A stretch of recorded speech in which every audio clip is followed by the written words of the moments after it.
eu acho que me dediquei bastante à questão do Dr. Tiago aí, né, a integração para talvez novos sistemas de produção. A integração vai ser uma peça-chave, que o produtor não vai produzir alguma coisa que não sabe se vai ter alguém que compre, né? Então, se nós queremos colocar no mercado esses cultivares de alto teor de cafeína para energético, o produtor vai produzir desde que ele tenha uma garantia de compra, né? E com certeza creio que tem empresas interessadas em receber a matéria-prima para fazer esses produtos. Então acho que a verticalização, além dos exemplos que comentaste, ela vem para esses novos potenciais da erva mate, para deixar a erva mate num novo patamar, né, de cultura rentável. Não, é isso mesmo. São, na verdade, modalidades de comercialização, de comercializações distintas, né? Que saem daquela perspectiva clássica, independente, onde você tem uma articulação entre associação, produtores e a agroindústria.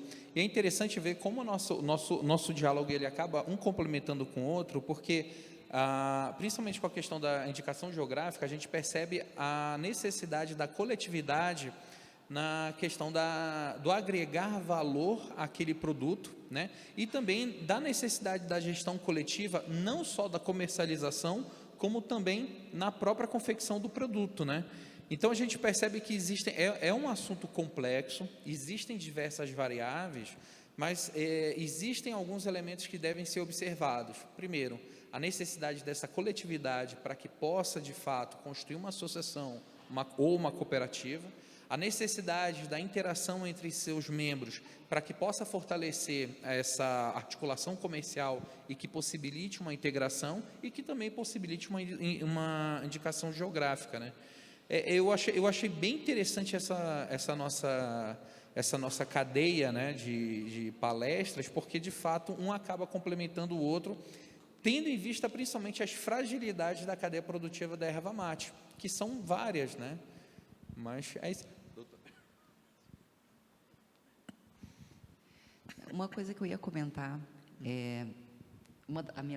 as duas coisas que eu pesquiso no direito, uma é indicação geográfica e outra é proteção de cultivares.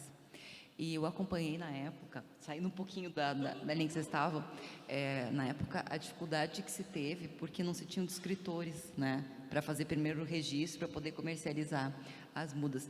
E agora, olhando isso, faz bastante tempo, na época que eu trabalhei um pouco com isso, eu fiquei muito feliz em ver que a gente já tem novas cultivares protegidas e com um potencial muito grande. E eu queria te perguntar, né, nessa lógica, assim, quais são os desafios que você vê, além do que já colocaste, concretos, para que esse tipo de conhecimento dessas novas cultivares, com essas características específicas, cheguem em grande quantidade no produtor? Só frisando, nós não temos cultivares protegidas ainda. Ah, tá. Eu tinha entendido que eram protegidas. Não, elas são só registradas. São de domínio público, todas elas. Para quem não é bem da área, domínio público, qualquer um pode pegar, reproduzir, multiplicar, plantar, vender, não tem restrição alguma.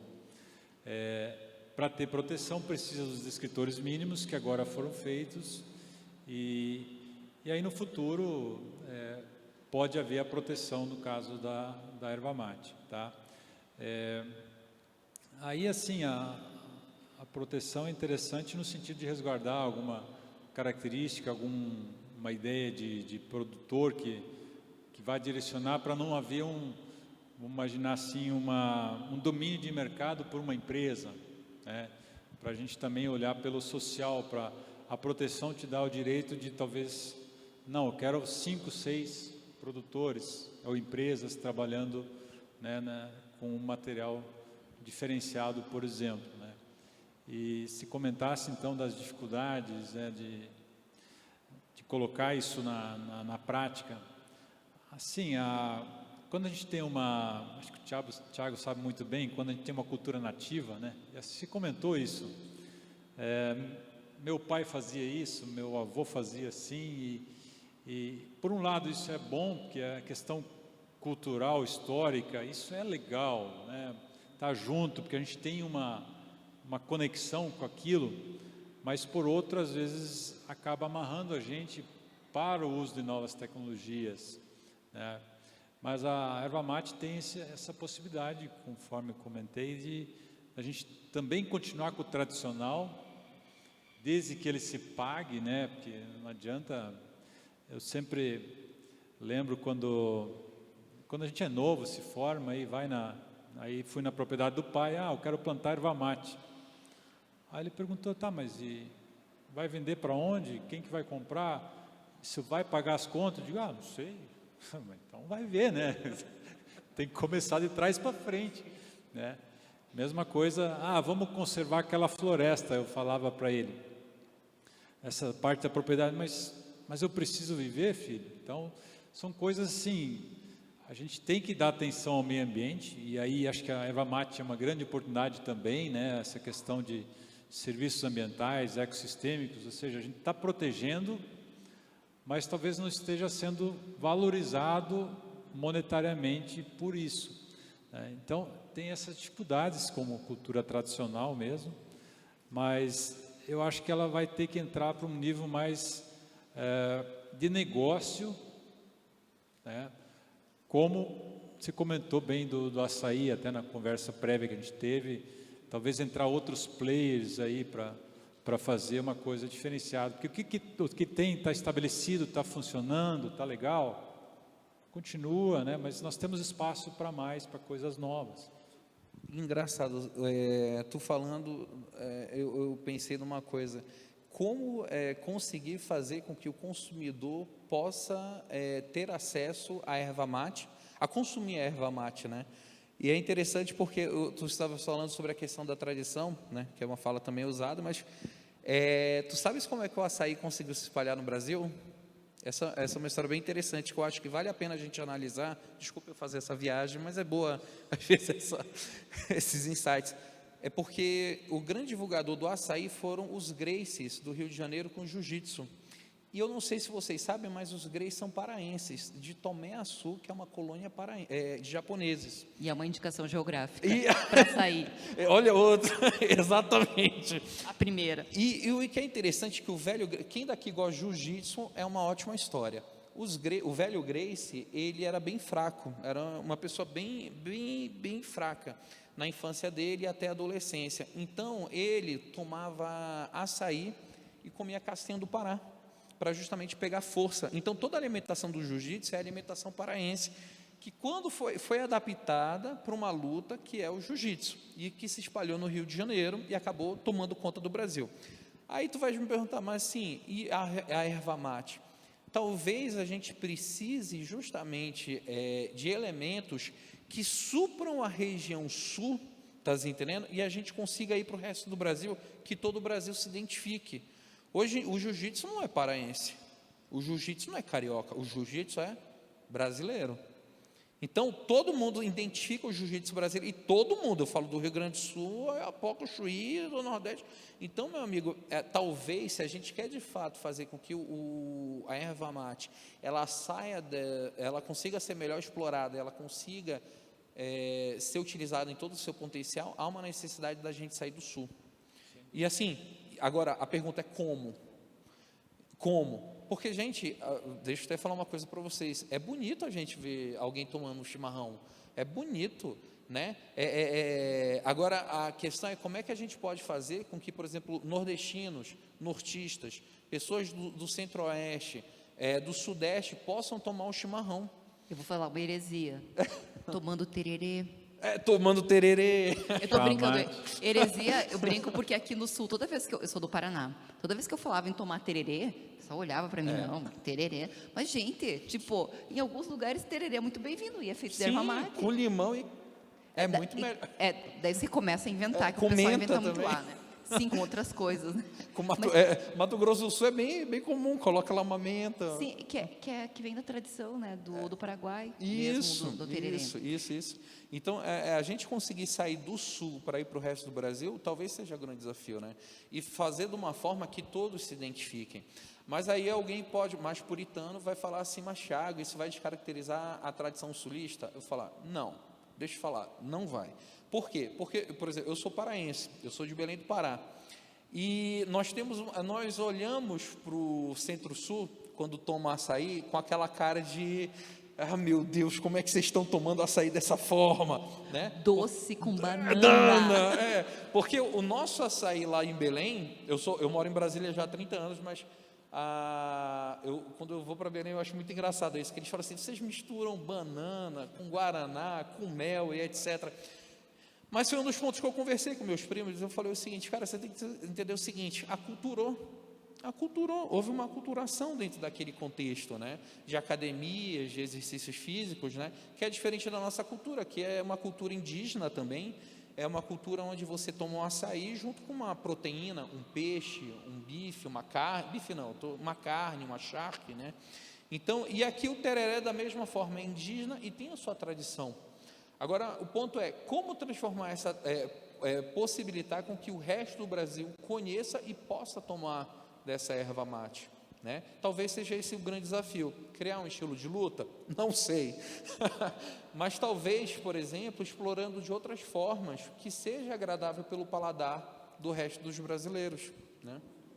Se for pensar, por exemplo, talvez chimarrão seja algo, Sim. uma questão muito cultural, mas o chamate hoje... Chamate. Assim, ó, onde que mais se toma chamate no Brasil? Não é no Sul, é no Rio de Janeiro. Sim, na praia. E, assim, e nesse sentido, o chamate foi para muito lugar.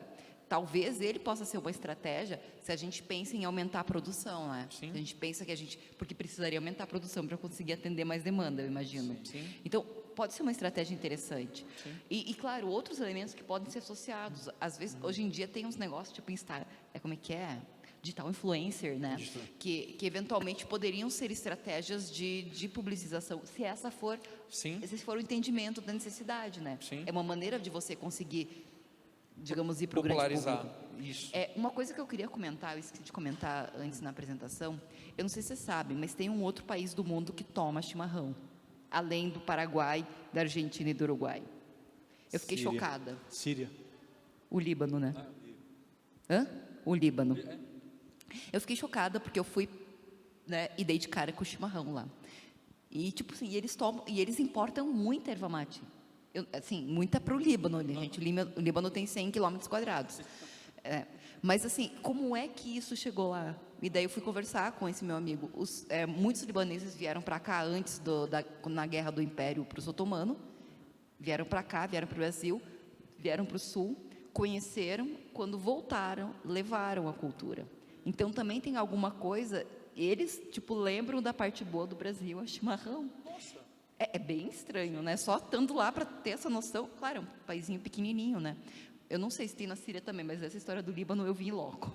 Então, é alguma coisa que foi feita. E como que a gente faz para essa coisa acontecer para outros lugares? Mais uma vez, se é isso que a gente quer, né? Porque também tem a coisa que tem gente que quer que fique só no lugar deles. Eu não sei o que o setor pensa sobre isso, né? Sim.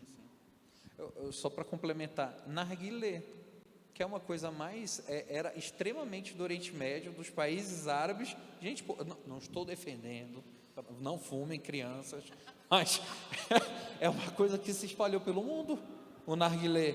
Quando a gente ia pensar que o narguilé ia conseguir se espalhar, né? Então, talvez, por exemplo, se eu fosse da indústria da erva mate, eu pensaria o seguinte, popularizar. Meu desafio seria, eu quero que um nordestino tome chimarrão, ou eu consumo erva mate. Um chá. Gelado. Não precisa nem ser gelado. Lá no Pará, por exemplo, a gente toma o tacacá, que é um calor. Meu amigo, é um negócio tão quente quanto o chimarrão, que é feito com tucupi, jambu, camarão e goma de mandioca. Quente, 5 horas da tarde, é um inferno. Você toma. Cura insolação. Experiência própria. Cura muita coisa. A gente aqui tá batendo papo, esqueceu da plateia, gente. Não, Desculpa. mas tá bom o papo também, né? Então, agora vamos para as perguntas aqui, depois lá.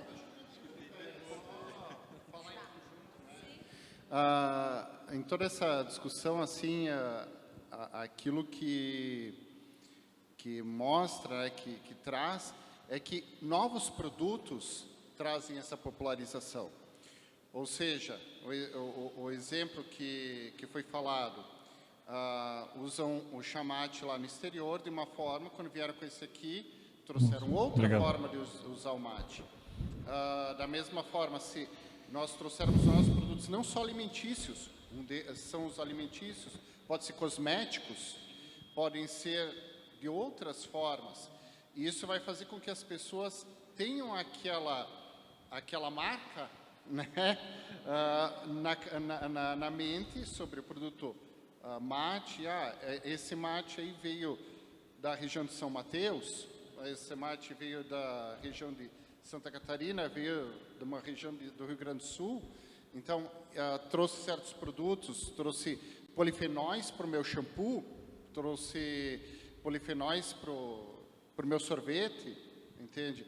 Então, uma forma diferente de apresentar produtos diferentes, eu acho que podem ser uma bela saída. E nós sairmos do tradicional, sairmos da nossa zona de conforto, onde que nós, chimarrão, tererê são produtos consagrados, é interessante, eu acho também muito interessante. Vocês também queriam contribuir alguma coisa? Eu só queria fazer um comentário em relação ao que tu colocaste. Tem um negócio que eu adoro tomar, que é um energético, que tem erva mate, açaí e mais uma coisa que eu não estou lembrando. É maravilhoso, é um energético orgânico, tem a versão sem açúcar e com açúcar. E, tipo assim, é uma estratégia que poderia, né? Eu vim vendido aqui só no Rio Grande do Sul, mas que é algo que poderia, com certeza, ir para além e poderia trazer, né, essa ideia de inovação. E esse é bem bom. Então, nesse sentido, eu e o Ivar estamos conversando, porque eu também trabalho na Embrapa. Até meados do ano passado eu estava junto com ele na Florestas e agora vim para mais perto daqui, vim para o Veivinho, trabalhar com o Veivinho. Até por isso acho que conhece o Tonieto e etc, da turma aí, né, Kelly? Então, e nesse sentido, trabalhar em uma bebida com esse contexto e levando para a linha energética, é algo que nós estamos tentando buscar. Mas, como o Ivar mencionou, um dos grandes problemas é o financiamento. Ou seja, tem empresas interessadas em aportar recursos e juntar com toda essa expertise na pesquisa e tudo, é importante para bolarmos produtos novos e fazermos novidade nesse ramo, que é tão bonito e tão gostoso. A minha pergunta era justamente essa, se já tem algum estudo sobre custo de como que faz a extração da cafeína das folhas da erva mate e se já existem maquinários para isso. Essa seria a minha pergunta. Desculpa, como faz a extração? Qual é a outra Para pergunta? fazer a extração da cafeína. E a outra pergunta, você tinha feito mais uma? Seria o custo, né? De o quanto que sai, custo. se já existe maquinário para isso. Assim, talvez até Marcelo me ajude, porque ele é químico, né? Mas tem métodos de extração, né? Membranas e métodos de extração supercrítica. As metodologias estão desenvolvidas, inclusive acho que é na Universidade Federal de Porto Alegre, né? Que desenvolveram esse método, o professor Marcelo Cassel. Então está desenvolvido, só que tem um custo associado bastante elevado, tá? E o que eu tenho conversado com industriais que trabalham com essa questão de exportação, que aí o mercado lá fora quer alto teor de cafeína, eles têm adicionado a cafeína do Guaraná, que é uma cafeína, é um resíduo de um processo lá, não sei exatamente onde, então ela acaba sendo mais barata, tá? Só que aí tem alguns estudos que dizem que a cafeína da erva mate dura mais tempo no organismo, 6 a 8 horas, enquanto que as outras cafeínas duram em torno de 2 horas. Parece que não é da minha área, que é em função da questão dos antioxidantes, né?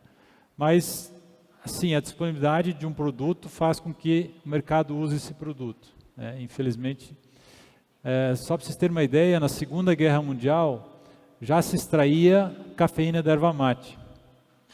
O exército alemão extraía cafeína da erva mate para dar energético para os soldados. Então, a tecnologia já existe há muito tempo, lógico, hoje está melhor, mas tem coisas que a gente nem imaginava que já existia, como cerveja de erva mate desde 1932 na Alemanha, refrigerante desde 1928, as coisas que a gente não imagina que existe, né? O terceiro elemento energético era Guaraná. É Guaraná, açaí e erva mate. uma bomba. Boa tarde, Ivar. Amanhã, com certeza, nós vamos abordar um pouco mais sobre a questão das patentes, né, que você comentou, inclusive com exemplos paralelos, mas eu achei interessante o teu comentário, porque numa consulta rápida ao INPI, a Embrapa, no ano passado, tem mais de 10 patentes, nos anos anteriores tem mais de 50 patentes, então o próprio Embrapa registra, e você terminou complementando o seu comentário, de que cultivares, às vezes, você precisa ter a proteção para determinar o mercado, afinal, você precisa de uma padronização, o que nós não temos no mate. Afinal, qualquer pessoa pode colocar na sua embalagem que ela é nativa, que ela é pura folha, e você vai ver que ali tem 30% de palito, 20% de palito, e não é pura folha. Então, as patentes, tanto a Embrapa como qualquer empresa, né, além de você permitir uma remuneração da pesquisa que você fez, traz recursos para você continuar desenvolvendo, através de parcerias, novos mercados. Então, eu gostaria que você comentasse se não seria antagônica essa tua posição de que algumas patentes podem e outras não podem, se o próprio Embrapa faz. Então, amanhã, depois da tua resposta, a gente segue esse debate na apresentação de amanhã de manhã, né? Mas, doutora Kelly, saindo daqui, o pessoal de uma fábrica de acessórios de bombas de chimarrão me trouxe algumas bombas que nós desenvolvemos para o mercado da Síria. Já exportamos muita bomba para o mercado árabe, né? Já há alguns anos, Europa também. Faço questão de lhe dar de presente uma bomba, né, no padrão árabe de consumo. E, doutor Tiago, amanhã de manhã, na apresentação, desculpa um pouco do fôlego, tá, gente? Mas aqui eu tive problema de Covid, o fôlego ainda está um pouquinho falho, né? Já estou totalmente recuperado, terceira dose, tudo direitinho, tá? Mas amanhã de manhã, como levar o mate para onde não se consome mate no Brasil e em outros públicos? Através do leite? Através da água? Através do suco? Através de onde? Da comodicidade. O chimarrão, né? E esse é um ponto que eu pergunto para você, paraibano, mora em Brasília, se você... Paraíba. Não, paraense, perdão. Pergunta que eu faço aí para você, né? O doutor Ivar responde depois do antagonismo do comentário, mas você acha que vender chimarrão, a forma como nós montamos o chimarrão, é uma vantagem ou uma desvantagem para atrair novos consumidores? Nossa, porque essa pergunta... Não tem uma pergunta mais fácil, não? Tipo assim, qual o sentido da vida? Qual a origem do homem, né? Então, as perguntas assim... eu vou falar como técnico. A primeira coisa que eu faria, se eu estivesse no lugar da indústria, seria uma pesquisa sobre qual a representação social do chimarrão para as outras regiões do Brasil. Eu já mataria dessa forma, né? Eu acho que em vez de perguntas, eu acho melhor, ou em vez de resposta, melhor a gente fazer perguntas, né? Como é que um nordestino ele veria o que é o chimarrão, a história do chimarrão? Porque é uma história indígena, né? E está tão próxima do nordestino, do nortista, quanto qualquer outro brasileiro. Como o nortista também ele apreciaria esse chimarrão, né? Outra coisa que eu também começaria a estudar é como esse chimarrão ele estaria dentro da cultura fora do sul. Essa seria uma pergunta bem interessante, porque, por exemplo, o açaí se adaptou muito bem com a cultura do resto do Brasil. Como o chimarrão ele estaria dentro desse contexto? Eu não quero nem entrar na questão dos refrescos ou do energético, porque acaba, né? Mas eu estou falando de um elemento cultural sulista, né? Porque, por exemplo, se você pegar a cultura sulista, principalmente a cultura gaúcha, ela é uma cultura mesclada, é uma cultura riquíssima, onde você tem a mistura do caboclo, né? Do nosso índio daqui, né? Você tem a cultura também do espanhol, do português, que acabaram se misturando, e que é uma cultura muito moura, né? Principalmente pela bombacha. A origem da bombacha não é europeia, a bombacha, na verdade, ela é árabe, né? Então, quando você começa a pegar a cultura gaúcha, ela é uma cultura totalmente mesclada, né? Até mesmo, e eu acho isso muito bonito da cultura gaúcha. Eu tenho um fascínio pela cultura gaúcha, pela essa mescla existente, né, que tem que ser tão valorizada, né? Então, por exemplo, eu acho que o mais adequado, e eu estou falando assim, sem querer entrar no senso comum, quais elementos culturais outras regiões do Brasil poderiam se identificar com a cultura gaúcha dentro desse contexto. E assim, gente, falando em termos de dinheiro, vamos falar de dinheiro? Dinheiro é bom, né? Dinheiro é legal. Dinheiro quer que haja identificação de cultura. Se você já foi nos Estados Unidos, você tem que perceber como é que o americano é simpático. Você já viu como o americano é todo educado? Chega com você, good morning, como você vai? Muito obrigado. Ele não quer saber de onde tu viestes, do que tu fazes, nada disso. Ele quer vender o produto dele. Se a gente quer vender o nosso produto, a gente tem que entender como o americano faz. Ele não vai fazer distinção se é uma região ou outra, não. Ele quer saber o seguinte: vendi ou não vendi. E mais interessante, como é que os Estados Unidos faz para vender os seus produtos? Por meio dos filmes, né? Por meio de Hollywood. Meu amigo, a gente está muito mais familiarizado com os artistas americanos do que os próprios artistas brasileiros. Se brincar, a gente sabe muito mais de letra de música americana do que música brasileira. Mentira ou verdade? E ainda mais eu digo uma coisa, da nossa cultura local, do nosso Brasil, dos nossos estados. Se você pegar um jovem de hoje, ele sabe muito mais o que é Bruno Mars, ele sabe muito mais o que é a cultura americana europeia do que nossos cantores folclóricos locais. Isso tem algum problema na história?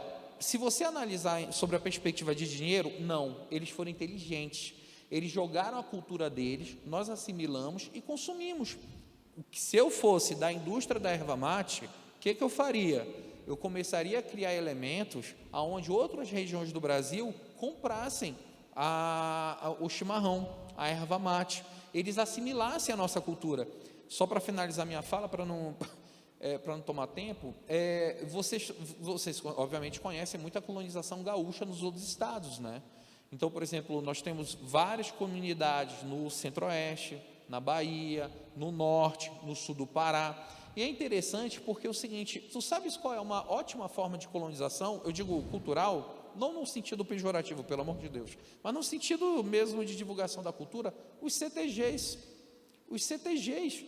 Gente, o CTG, ele é fabuloso nesse ponto, porque, por exemplo, no oeste da Bahia, você tem gente lá tomando seu chimarrão, fazendo seu churrasco típico, dançando a chula, ensinando, e o interessante da história é que vai começar a mesclar.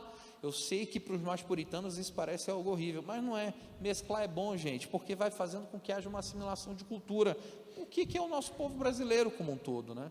Então, a minha resposta, me desculpe se a minha resposta veio em perguntas, é um mal de professor. Mas eu acho que eu seguiria essa abordagem de pesquisas de represtações sociais, tá bom? Queria então comentar, Haroldo, seu comentário, qual eu agradeço. Eu não coloquei que eu sou contra patentes, muito pelo contrário, acho que é um reconhecimento, e a Embrapa inclusive ajudou a construir essa lei de patentes e tal.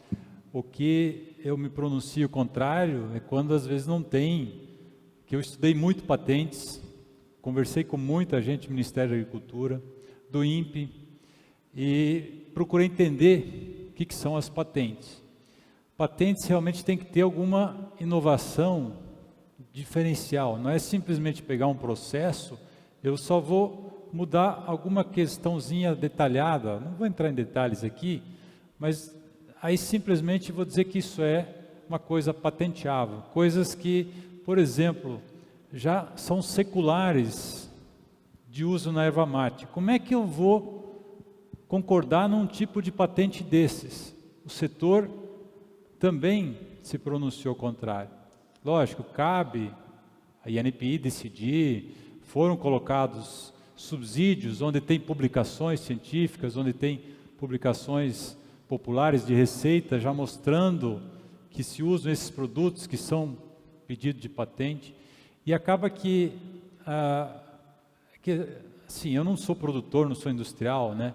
Então a gente acaba tendo uma visão do industrial que reclama, que teve já uma notificação, e acaba travando a inovação no sistema, né?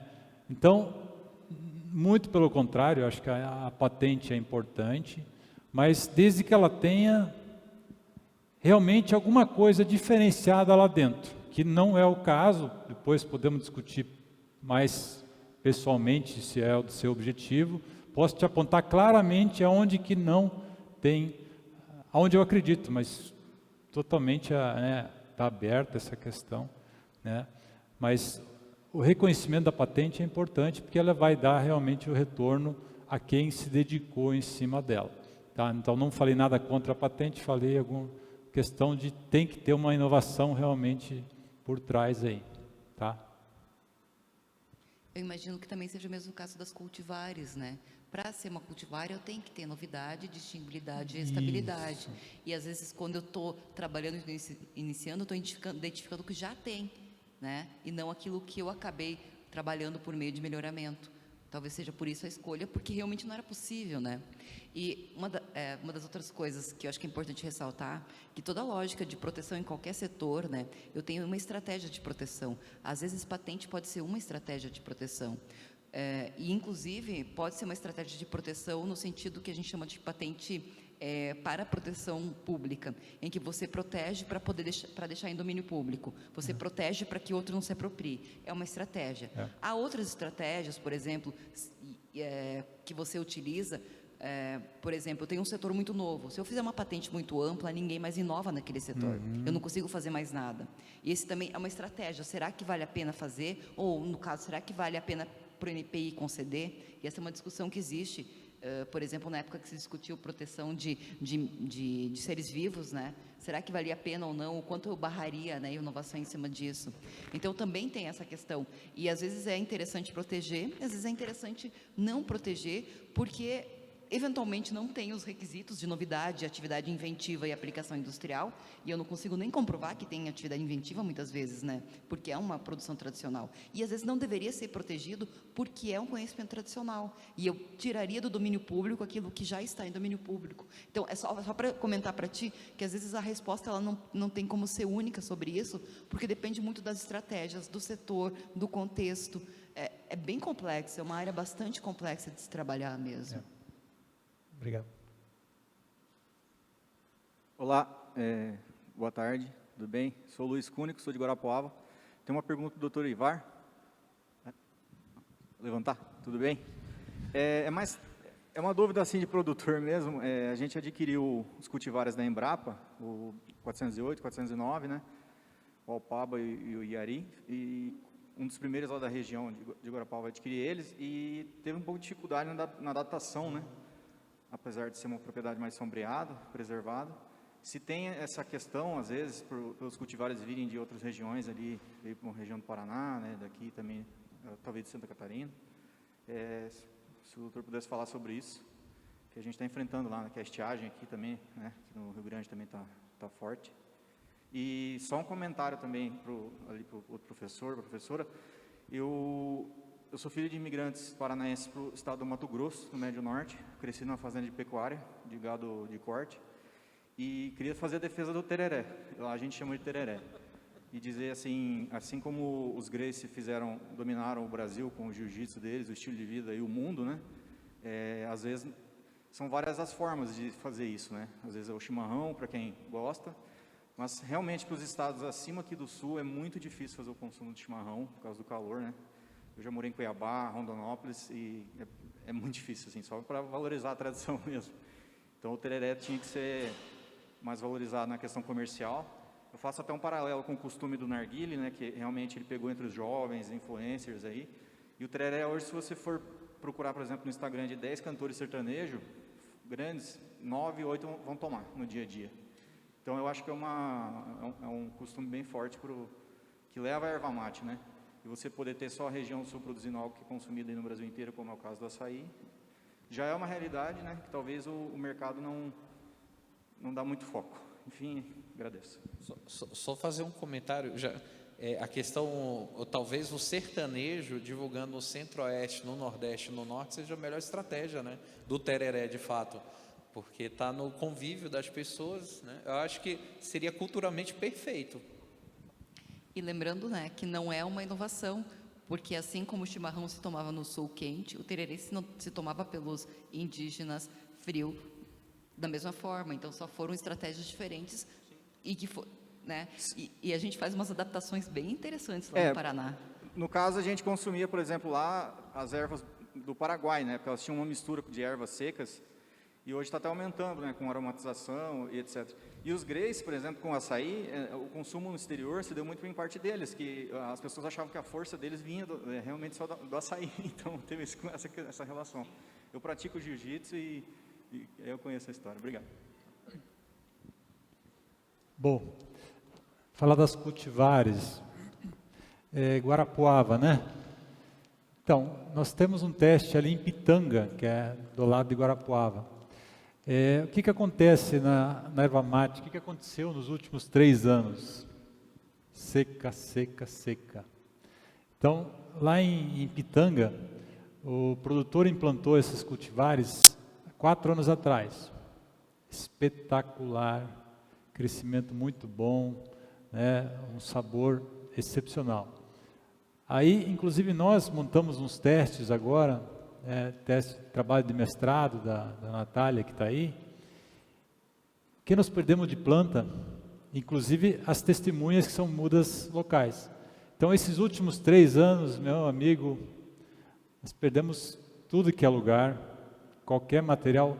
Trabalho na rede de melhoramento com 70 materiais diferentes, nativos de tudo que é lugar. Curitibanos, por exemplo, nós perdemos 80%. Então, sol muito forte, seca, então uma série de problemas que aconteceram. Então, não era para ser das cultivares, até porque Pitanga lá está excepcional, posso te apresentar o produtor para você conversar com ele, crescimento excepcional, sanidade excepcional. Mas natureza não está colaborando com a erva mate nos últimos 3 anos. Então, o estabelecimento está sendo um desafio muito grande.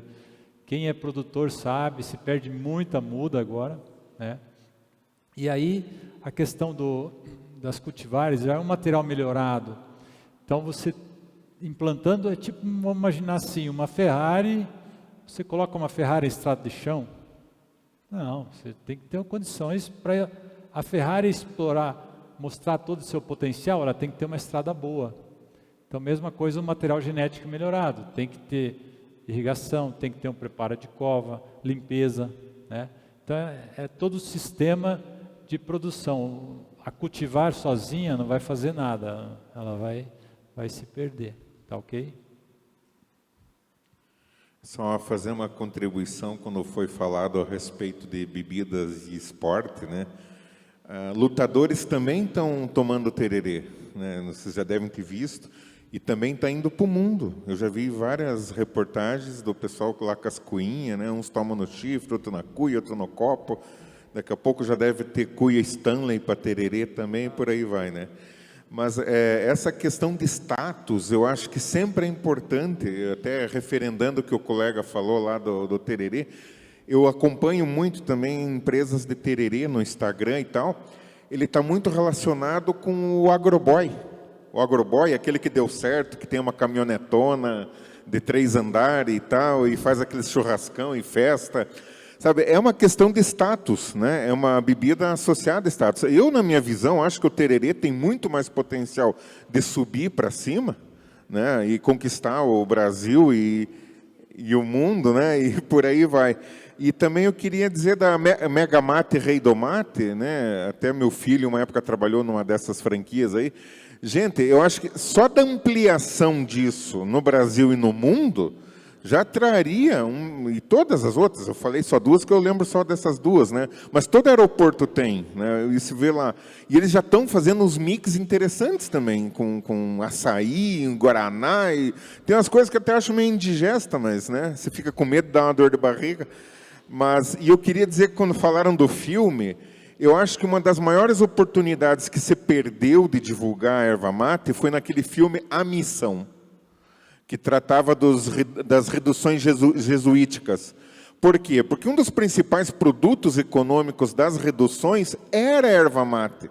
Inclusive, quando Espanha e Portugal resolveram acabar com as missões, é porque, na verdade, eles queriam o gado que tinha lá, queriam a mão de obra escravizada dos índios e queriam todo aquele potencial de produção de mate. E não foi mostrado no filme a missão, essa questão econômica, do que eles sobreviviam e tal. E eu te garanto que o mate, naquele filme que teve repercussão mundial, já teria ganho muitos patamares no mundo, né? Então, não sei se vocês podem contribuir com essa fala. Obrigado.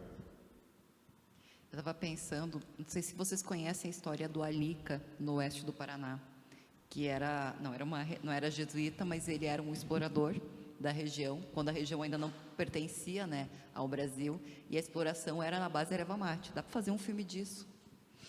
Não, é que eu lembrei dessa situação, porque é um negócio que se contava muito, né, que era um grande explorador de indígenas da erva mate daquela região.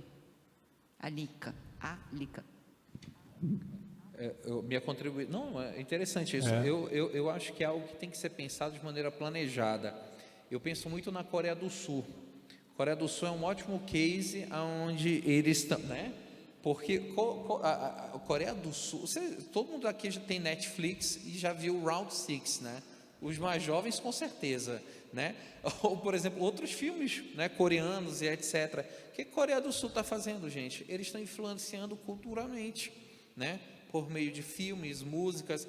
Não é da nossa geração, mas os mais novos, eles ouvem música coreana.